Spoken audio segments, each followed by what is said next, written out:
City. The dedicated detectives who investigate these vicious felonies are members of an elite squad known as the Special Victims Unit. These are their stories.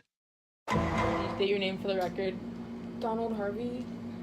Can you please describe your childhood? I was a loner. I didn't like talking to the kids. I was like a grown up. So I lived in Butler Country, Ohio, be chilling there. And then I was sexually abused by my uncle and my neighbor. Looking back in your childhood, was there anything strange that you did or that happened to you? Like, did you have any strange behaviors as a child? That I didn't like talking to people because I don't like people. So, yeah. I see. Yeah. Okay. Next question is about your education. Did you ever graduate high school? Did you go to college? When did you end up leaving school? Well, I dropped out of school and got my GED. So that meant I kind of got the diploma from high school, period. And then I earned a diploma from a correspondent Chicago school. Okay. Yeah. What was your earliest experience working? What did you do? I worked at a hospital, and so I was dispensing meds, yeah. Did you know anyone at the hospital at the time, or were you just going there because you wanted to?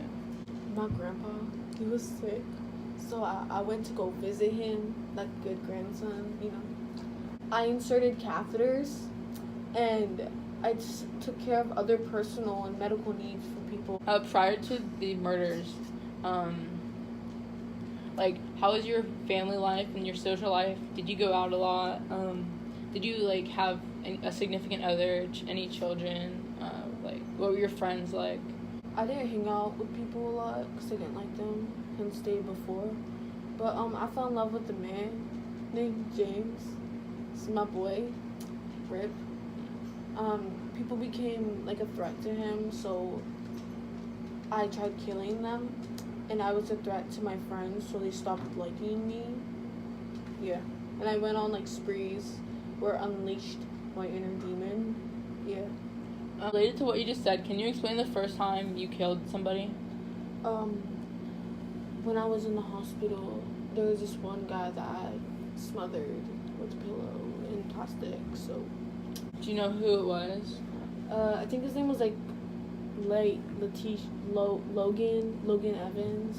Why did you kill him? How did you choose him? What happened? Did you have a motivation behind the crime? Homeboy, me being doctor and all, I was just chilling, helping him out, and he thought it was funny to put his feces all over my face. I don't know why, but it made me so mad and sad, and I had all this anger, so I took the nearest thing, which was a pillow, and I smothered him, and I just had uncontrollable anger. It wasn't really a motive, but yeah. After that, how many other people would you... At first, I admitted to killing 37 people, and then I kept saying I killed other people just to, let it out. How many overall people did you kill? I think 80. It's been noted that a lot of serial killers leave a signature at the crime scene, something specific that they do, or they mark a place so people know it was them. Did you have one? And if so, what was your mark that you would leave at the crime scene? Well, I worked at a hospital, so I knew a lot about the periodic table. And so, I'll use arsenic, cyanide. I used a lot of stuff to kill people, but take the oxygen out of their tank, so they'd, suffocate. But I felt good. It felt like I was taking them to a better place. And I was like an angel, kind of, like an angel of death. After you killed all these people, how were you eventually arrested and captured? How do people know it was you? And also, was there anything specifically that pointed to you doing it and led to your arrest? Well, one day I got super drunk and I admitted to the murders by accident. To all the murders or just some? Just I think 17. I got in the court, and then the judge and everyone was against me because I had to, plea for a deal so I wouldn't be sentenced to the death sentence and die. You mentioned a plea briefly. Did you have a trial where you just admitted to doing it? Did you take a plea? Like, just run through what happened in court and the turnout of the case. Like, were you sentenced to life?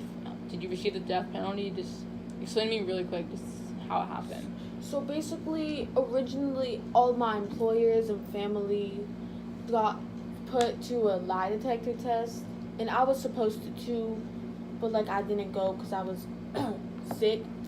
So I didn't go to that. But then I went to trial, and I knew that if I killed so many of these people, of course I was helping them, but I killed all these people, that I was gonna get the death penalty, and I ain't finna die.